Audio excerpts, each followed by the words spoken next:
I would just like to kick this off by asking you guys to first define what mobile commerce is and sort of, explain where we are right now and the evolution of mobile commerce. We're still very early in the grand scheme, right? Looking something up is very different than purchasing. So where we see the world is a combination of two things. One is retailers kind of dipping their toes into more mobile-oriented technology and understanding that the purchasing process on mobile is very different than the purchasing process online. You can't just throw up an e-commerce site and assume people will buy things the same way they have.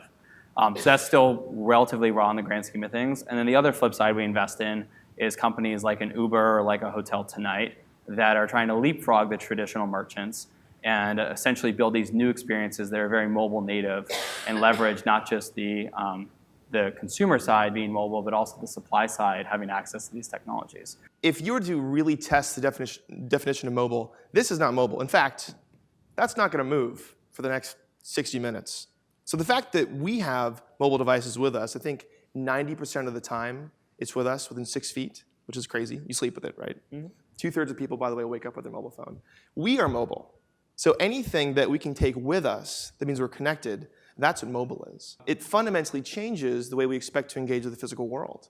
And it's increasingly hard for retail to figure out how to adopt it. So thinking about all this and adopting the fact that mobile is, if you're under 35, 25% of the time, it'll be the first time you ever access the internet is on mobile. So we have to adopt this as we think about where commerce heads. The consumer of the last decade would shop twice, 3 times a week. The consumer of this decade is shopping 30 times a day.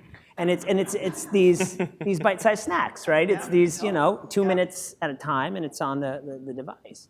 What you find is from a transaction standpoint, where do you purchase it? So the mobile phone is very much a browsing, snacking activity, and that's kind of how consumers have embraced it.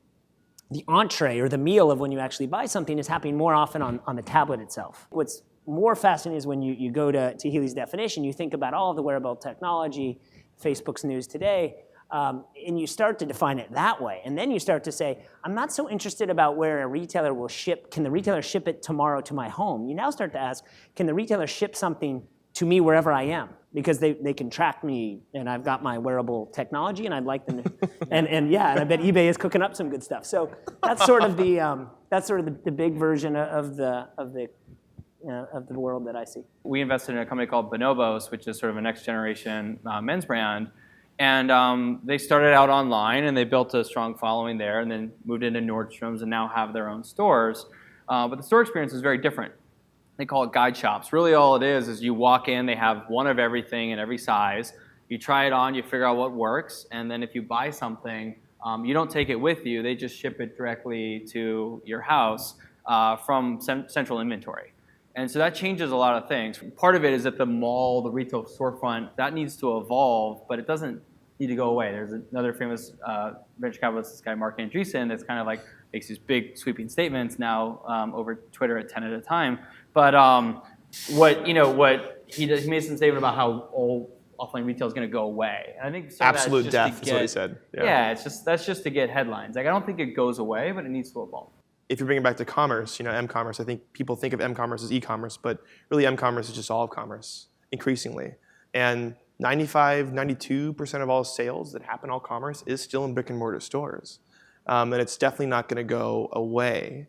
And I think increasingly we're seeing, as you mentioned Bonobos is a brand that I'm really passionate about, because it is indicative of this evolution of brands that are now going from online to the physical world versus the opposite. So you think about all these retail companies now that have tremendous footprint all over, and they're freaking out because they don't know what to do with it all. Where Bonobos comes in and they're like, yeah, I can do whatever I want. I don't have all this indebtedness anywhere.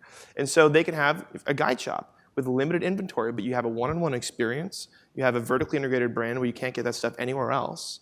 And they have incredibly highly productive square footage, which is really interesting. And I argue a lot of that is because of this mobility. I mean, the people in the store are on tablets, and they don't even have a point of sale. They only use their e-com site, which is really interesting. If you just project out to 2020, 80% of commerce will still happen in an offline world. So the transaction's still going to happen, in a store, whether no matter how much Mark Andreessen would like it otherwise. Yeah. So put that there. Number one. Number two, to your point, there's still loads and loads of expensive boxes with expensive people in it that we got to figure out what to do with it. So that's the albatross of the current retailer. Mm-hmm.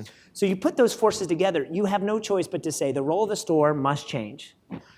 Which is where you guys are headed. And Bonobos is beautiful because they don't have the albatross, so they can create the ultimate experience.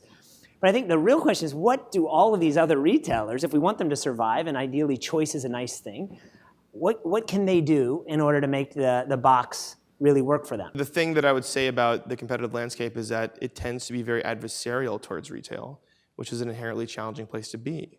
And I think that the future of commerce is going to be about rehumanizing it, not removing humans, and using technology to do that, whether it be mobile or otherwise. And I think that it's like with the gold rush. There's a point where you're looking for gold, and there's a point where you're selling, shovels and axes and picks. And I think those who are empowering the future of retail versus trying to create it without anyone else's help will probably have a bigger play in the future.